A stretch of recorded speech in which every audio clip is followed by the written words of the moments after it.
Hello, everyone. This is Al Fadi, and I want to welcome you back to a continuation of this fascinating video series on the origin or the possible origin of the Quran. We covered so far the modern scholarship view on the Quran that we have in our hand today and how it basically being copied and transmitted. And then we also covered the standard Islamic narrative, which usually feeds into this modern scholarship on the early Quranic studies.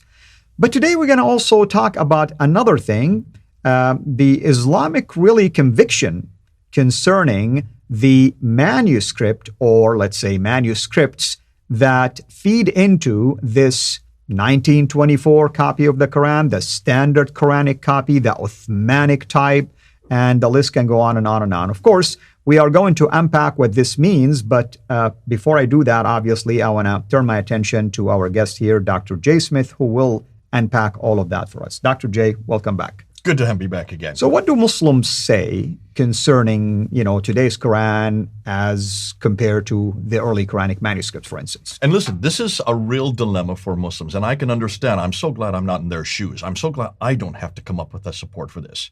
The difficulty that Muslims are finding, and for those Muslims who are watching, this is a difficulty you're going to have to answer. And this was a difficulty, of course, that our good friends in London had to answer, because we've been asking this for quite a few years. I've been asking this since 2014 when I did my debate with Dr. Shabir Ali on this very material. And I pointed out to 6 manuscripts that existed in 2014, the 6 major manuscripts, which include the Topkapi, the Samarkand, the Ma'il, the Petropolitanus, the Husseini, and the Sana manuscript. Those 6, I introduced them in that debate, and he was not prepared for it. And it was a huge embarrassment. Dr. Shabir Ali has not debated me since, and he had to write a 9-page rebuttal 2 weeks after the debate to try to support, and all he could come up with is the number 19. He didn't care about the matter. He just wanted the magical number 19. So in London, they realized that they needed to come up with a manuscript, because they know that if they're going to make a claim that there was a Quran in the 7th century, they've got to show us this Quran. Who's in London? The Muslims in London? Well, especially one guy, and his name is Mansur Ahmed. And Mansur Ahmed, why do I choose him? Because he's at Speaker's Corner. I've known him for almost 25 years. He's been there as long as I was there. Even before I was there, he was there. But who is he? He is one of the writers for the Islamic Awareness website. The Islamic Awareness website has probably the largest cache of pictures of the manuscripts. In fact, if you want to go and find out where all the Quranic manuscripts, you go to Islamic Awareness website. And it's really fascinating website. I mean, I go to it periodically to look at things. Why was it created? It was created by a guy named Saifullah, who back in the 1990s decided, he was at Cambridge University, he decided to start this website because we were asking this question at Speaker's Corner back in the 1990s. So this has been going on for quite a few years. About 25 years we've been asking this question. You guys, if you're going to be talking about a manuscript from the 7th century, either put up or shut up. Stop talking about it unless you can prove it to us. So they created this website to actually picture every one of these manuscripts. And Mansur Ahmed is one of the writers for this website. So he's probably the best knowledgeable that I've come across on these manuscripts. Okay. And he knew I was going to be at Speaker's Corner in 2019 in June to introduce this book. This is the book that was introduced. I see. This is Dan Brubaker's book. Right. And we were 2 hours after it was published, we were there at the Speaker's Corner. Hatun Tash and myself were there to introduce this book on the manuscript variants. These are the changes, and it's called Corrections in the Early Quranic Manuscripts. And so what did he do? He saw us there, and immediately, what Mansur always does whenever I'm down there, he comes and brings his ladder and puts it next to mine. Uninvited, he just gets up and starts attacking me, which is fine. I don't mind that. You're not supposed to do that. That's not one of the rules. Nonetheless, they do it all the time, and Adnan Rashid used to do it all the time, and Mansur Ahmed had to do it because he did not know about this book. But here's what's interesting. I'm going to show you a clip of what happened on that day. We were on the ladder for about 30 minutes, and then finally he had to get off the ladder. But it wasn't because of this book, because he really had no response to this. It's the first time he'd seen it. He didn't even know about this. He knew about Dan Brubaker, but he didn't know what Dan Brubaker had written. It's not this that I'm going to talk about. It's what he said while he was on the ladder. So let's look at the clip, and then I'm going to unpack it, because the claims he made, I hope you're listening to that. Look at the claims he made, and then you're going to see why those claims need to be understood. So let's go and let's see what he does, because he's going to come up with what he considers to be the manuscript that he's referring to. Got it. Our Qur'an that we read today has a continuous textual tradition in our manuscript traditions.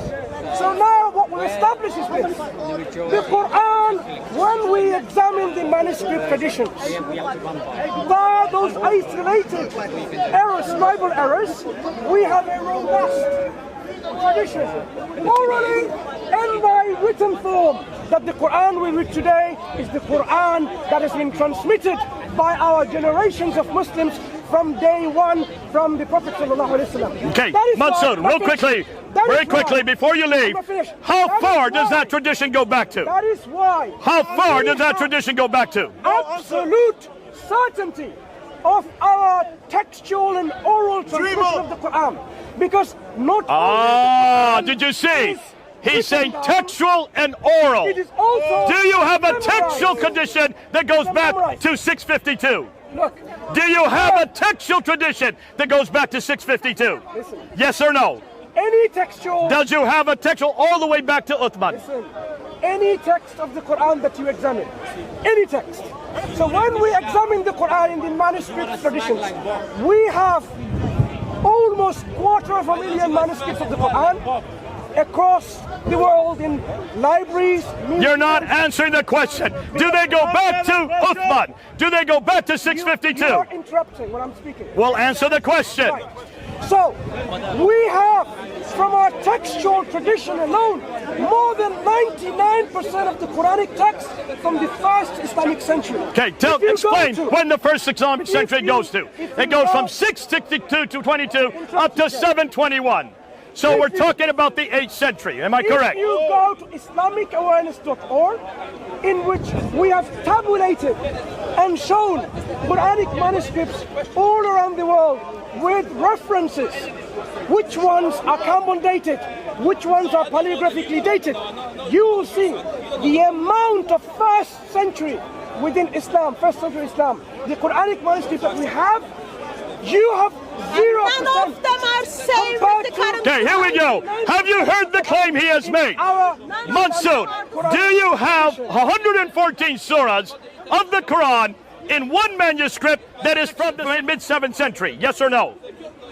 No. Do you have a complete Quran from the time of Uthman, 114 surahs in our hands today that we can look at? Hang on. Do you want an answer? Or do you want him to waffle on? No, you don't. We have, at the moment, you must be a Christian, right? Answer the question. Do you want an answer to this? Okay, let's continue on. His answer is no, they do not have that. Do you have a complete Quran from the 7th century at all? Do you have a complete Quran that's 114 surahs from the same century that Muhammad lived? Yes or no? As I said, from the first century of Islam. The first century goes up to 721. That's the 8th century. So your answer is 8th century. Are you gonna let me Do you have a complete Quran by the 721? listen? Yes or no? Yes or no? Yes or no? The guy Silence. who is demanding a complete Quran from... Not answering the question is yes or no. Listen, let me respond to you in kind, right? If you examine the manuscript traditions of Jewish scripture... We're not talking about Jewish scripture now. We're not talking about Jewish scripture. We're talking about Quranic scripture because we don't make this claim. Only the Muslims make this claim. It is the Muslim that just now said that we can go back to the first century of Islam, that's AH, which goes from 622 to 721, and that we can find a complete manuscript. Tell me where. Give me the name. Did I not say? Of course, you did not listen to what I'm saying. That's why I need to... Oh, you're going to change it now. So you don't have a manuscript. Did I... Do you have a complete manuscript in the first century of Islam? Stop chicken. Did I not say to you Come on. that we have more than 97% It's not complete. of the text of the Quran It's from not the first complete. century? Which is not Okay, exactly that's the all same I one need to you hear. said. Now, did you notice? He cannot claim a complete manuscript. He cannot claim because there is no complete manuscript. He wants to take it back to the 1st century AH. What he's not telling you is that almost every one of these manuscripts are from the 8th and 9th century. What we're looking at today are the earliest manuscripts. There is nothing earlier than the Pentapolandis. There is nothing earlier than the Topkapi. There is nothing earlier than the Sana manuscript. When you look at those manuscripts, how many variants do we have? Go ahead, Mansur. Give us the number that Dan has found. We've been asking now for 1/2 hour. I want to unpack what just happened there. But it's interesting, by the way, because you kept asking and you're not getting the answer. Even the crowd was asking him yes or no. But I don't know if maybe I misheard him. Earlier he says 99%. Now he's saying 97%. Did I catch it correct? And he's still wrong. Yeah. You can see it's 96%. All right. Nonetheless, what is he talking about? Yeah. Well, I wanted to find out. I wanted to see what he was referring to because he didn't come up with any manuscript. He did not dare use the Topkapi or the Samarkand or the Ma'i or the Hussein. Which you would expect him to go to. You would expect him to go to the earliest that we do have because none of them are complete and none of them are exactly like the Quran we have today. Right. The Topkapi, which is the best, has 2,270 That's what I was variants. thinking originally. He's thinking about the Topkapi. I mean, That's the one they usually, but that's from the mid-8th century. That's right. over 100 years after Muhammad. Exactly. And that has over 2,270 or 2,270 variants from the Quran we have today. So what is he talking about? So what is he talking about? Well, we wanted to go back. So I had my team in London go back and research. What did he mean by this 97%? You want to see what he found out? Look and see what he found out. What he was talking about. So he said 99, he moved it down to 97%. That's right. I gave him 721. Actually, it's 719 is the end of the 1st century. 622 to 719. So I gave him 2 extra years. And remember, I gave him 3 different categories. I said, first of all, do you have one from the time of Uthman, 652? No, he didn't have any there. Do you have one from the 7th century? I gave him the 7th century. He still didn't have any there. And then finally I said, okay, let's go with what your category is, which is the 1st Islamic century. That's 622. And I said 721. And you're referring to a complete Quran. A complete Quran. Right. And he says we have 97%. So it must be one manuscript that is 97%. Where is that? I mean, do you know of any manuscript that's 97%? From the 7th century? From the before 729 or 721 I'm or aware of any 719. because, like I said, I gravitated towards the Topkapi, but that's an 8th century. And that's the claim is, I think, about 97, 98%, but it does have over 2,000 at least. That's mid-8th century. Right. So that's not the 1st century. Right. So you can't throw the Topkapi out. So what is he referring to? And There that's must be interesting. a What is it? manuscript that he's talking about. That's what he's saying. And you're curious, aren't you? Right. I mean, again, I'm in the early Quranic studies, and this is the $1 million question. Show me one copy. So why did he tell me? Yeah. He kept on saying 99, 97. He wanted, and I'd like to know Even where's this- 95 would have been fine with me if he has Listen, any. I'd be ready with 20% or 50% or 60%, something that is at least that is from the time of Uthman. That's all Right. I'm asking. Right. Oh, he was saying up to 721. Let's look and see what he did. So he went up to Islamic Awareness website that night to find out what he was talking about, and this is what we found. Now, before we do that, let's go back to the screen, if you would mind again. And remember, what are we talking about? We're talking about textual criticism here, and I'm just going to read this quote from François Doro. She says this. When the Al-Azhar specialist, this is Al-Azhar University in Cairo, in 1920, so it's actually 1924, convened to produce a reliable edition of the Qur'an, he says towards the 1920s, and to be more specific, 1924, they never thought of looking for the earliest written witnesses, had they known how to identify them, but used in the course of the work the specialized literature on the Qira'at. We're going to get into the Qira'at later on, or the orthography, which developed in Muslim scholarly circles from the second, which would be the 2nd century Islam, would be the 8th century for us, 719 and on. All right. So that's what they're looking at. They're not doing what we do. Now, what do we do whenever we look at biblical scholarship or textual criticism of the Bible? Let's look at the next slide. The next slide is very clear that whenever we look at the Bible, what do? We go to the earliest manuscript. That's right. You always go to the earliest manuscript. And I've got 3 of them right up there. There you can see the Codex Vaticanus, anywhere between 300 to 325. And it's the earliest complete. We do have fragments that predate that too. Oh, we have the Bodmer Papyrus. You have the John Rylands manuscript. Right. These are all from the 2nd and 3rd. I mean, you have an enormous amount of stuff. The Chester Beatty manuscripts, That's just right. there in Dublin, enormous amount of material from the 3rd, but not complete. These are the complete manuscripts that he's claiming for the 1st century of Islam. Correct. We're looking back, and I'm saying we could claim this from the 4th century. 300 to 225, 330 to 360, 400. That's the 5th century. So this is 200 to 300 years before what they're claiming. So we could show that these are easily to look at. You can go to the British Library. You can go to the in Rome to the Vatican Library, and you can see the Vaticanus and the Sinaiticus and the Alexandrinus. So what's this manuscript that he's looking at?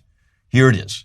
And you go up the Islamic Awareness website, and this is what you're going to find. You're going to find this graph.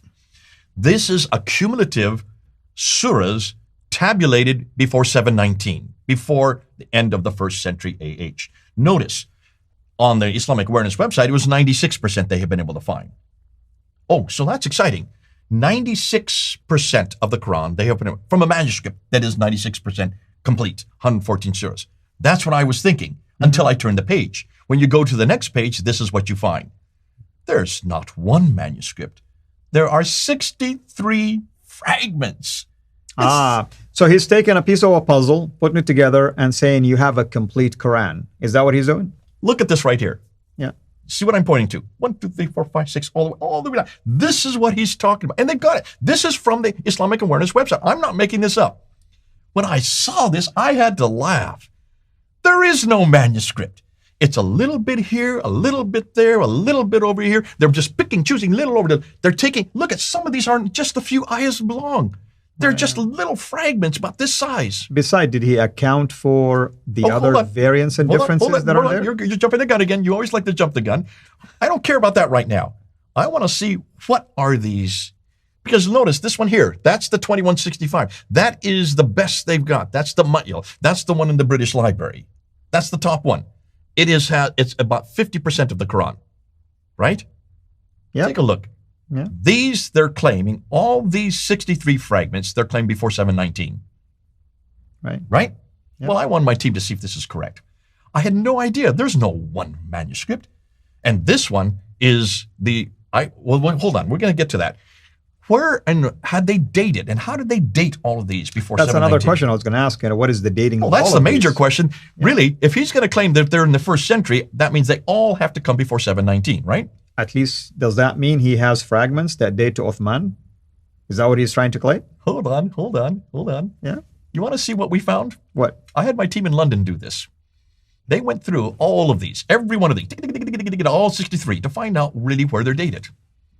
Here's what they found. And this is the first time you're seeing this. So I want to see if you're surprised or not. Okay? And any of those Muslims who are watching, this is the best that you've got. This is the Islamic Awareness website. This is Mansur Ahmed. This is what he was talking about on that letter. He was saying, we have it finally in the 1st century. 96%, Mr. Smith. You don't even have anything from the 1st century of your Bible. We can come up with 96%. Now, he said 97 and he even said 99 to begin with. You're right. He did bring it down. It's actually 96. Let's go through. Now, when you look at these 63, take a look at, let's go back, and I'm just going to follow the animation here. Watch this animation. Notice, those that I'm putting up there, those are in green. These are all tentatively dated. In other words, their scholars have not come to any agreement on those 20. Those are the green arrows there. So 20 of them are tentatively. They shouldn't even use them because no one's come to any conclusion on them. So nobody have dated them with certainty. in a conclusive No certainty. way. Okay. Now take a look at the next 9. Look at these 9. These 9 that I'm going to put up here in blue, all of them are after 719. Okay. They should not even be on the list. And notice which is the biggest one? Top copy? No. The Ma'il. 2165. The biggest one they have, there's 50% of the Quran up here, is at the top of the list. They should not have these ones at all on the list because these all come after 719 that the scholars have dated. So that's a problem. Now let's look. We're still about half of them to go. So now let's look at this next one and take a look at all these here. Every one that you see going up in red there, all those red arrows, those no one's done any work on. So how in the world did they come up with these 34 all before 719? They have no study done on these. These are just ones that they needed to get to the 96%. They had to get to 96%. They just grabbed these all over the place so they could get up to the 96%, and they haven't dated any of them. And basically what he's saying, this is a lie. So let's review now. Let's go back to the screen again, and let's look at the animation. Let's go remember, of the 63 manuscripts, 20 of them that I'm putting up right now are tentatively dated with disagreements between scholars. That's the best they're going to get, those 20 there. That's the best they're going to get. But the best one amongst them only goes up to 22% of the Quran. It's not even a third of the Quran. Right. The next 9, they should never even put up there. There's the ones in the blue. And the ones I'm putting up right now, the red ones, those are 34. No one's even had done any work on them. So how did they even come to that conclusion?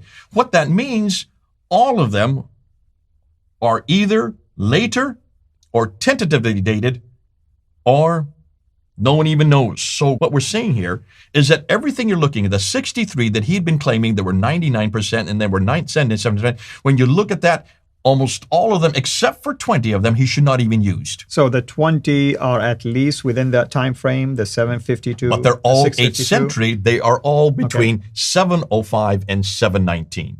So Isn't you that interesting? still doesn't have what answers the question. Do you have anything that dates back to Uthman? Even if you use these 20. You are going to find some, like the Birmingham Folio. Okay. I'm willing to go with the Birmingham Folio. 33 verses that are found in the Birmingham Folio, because the Birmingham Folio, according to carbon dating, goes between 565 up to 745, or 568 to 745 is what they give. Remember, that came out in 2015, and everybody was ballyhooing, this is great, this is amazing. We have now found a Quran that exists at the time of Muhammad's life, because he was born in 570 and died in 632. Does he have a sana in here also? Interestingly, they don't have the sana there. Even the second layer, the upper layer? They don't have the second layer of the sana there. Wow. But even if you use the sana, the upper layer, and even, like you said... They do have it here. Sorry, it is right here. Ep.3 is right there. Yeah, but what I'm saying, I mean, those don't give you the full Quran. These are just small fragments. That is not even 20% of the Quran. Right. So you still have to fill the gap. And what you're saying, to fill the gap, you have to rely now on things that haven't been tested yet. You have to rely on things that are after the 7th century. And that's the claim? No, I'm even going to go one step further. There are 7th century. I would go with the Birmingham Folio. You mean 7th century fragments you're talking? Well, there's 33 verses. Take a look at those 33 out verses. of 6,200 and some. Okay, and what are those 33 verses? There's chapter 18, chapter 19, and chapter 20 of the Quran. Right. Have you looked at the stories? It's all Christian, Moses, Mary, all that kind of stuff. Well, the first one is the 7 sleepers of Ephesus. There you go. What's the date for the 7 sleepers of Ephesus? That's the 5th century. The other one is the references or the Qur'an of James the Lesser. That is 2nd century. And then the other part is, as you say, the story of Moses, which comes from the Old Testament, which is will be 1400 BC. So can you see, all 3 of those stories have nothing to do with Islam, and they are all dated prior to Islam. In fact, they're dated hundreds of years before the Quran. So that does not surprise me that those are from the 7th century, because they were all well known. They were being used. But who used them? Who used those 3 stories? Well, I mean, you would expect the Christians. Christians. These are all Christian texts. Are you starting to guess to see where I'm going to go with this? Right. So the first Arabic text, the earliest Arabic text that they were ballyhooing in 2015 as from Muhammad, no, these texts that they were on those Birmingham folios, those 33 verses, remember 33 out of 370 in those 3 surahs, only 33 they can find, that's only 10% of them, all have to do with pre-Islamic, pre-Quranic, pre-Muhammad reference stories that the Christians were already using in Arabic. So but also, that we are not surprised by. If we were to add the Sana manuscript lower layer, you begin to have even a different text. A different text from the upper layer. Right. And remember what, we're going to get into this because we're going to come to this, but that's for another episode yet to come. But can you now see, this is the best they have got. 63 fragments is all they have got. And except for 20 of them, none of them are prior to 719, because they're all, even those 20 are from the 8th century. So based on all of this, where are we going next? Okay, what we're going to do, because now the next one is, hold on a minute. Even if you did have an Ur-Quran, or even if you did have a Proto-Quran, or even if you did have an archetype, is it the same Quran that we have today? What Muslims will say is, absolutely. Remember Dr. Yasakadi, he used to say this all the time. Not one word, not one letter is different.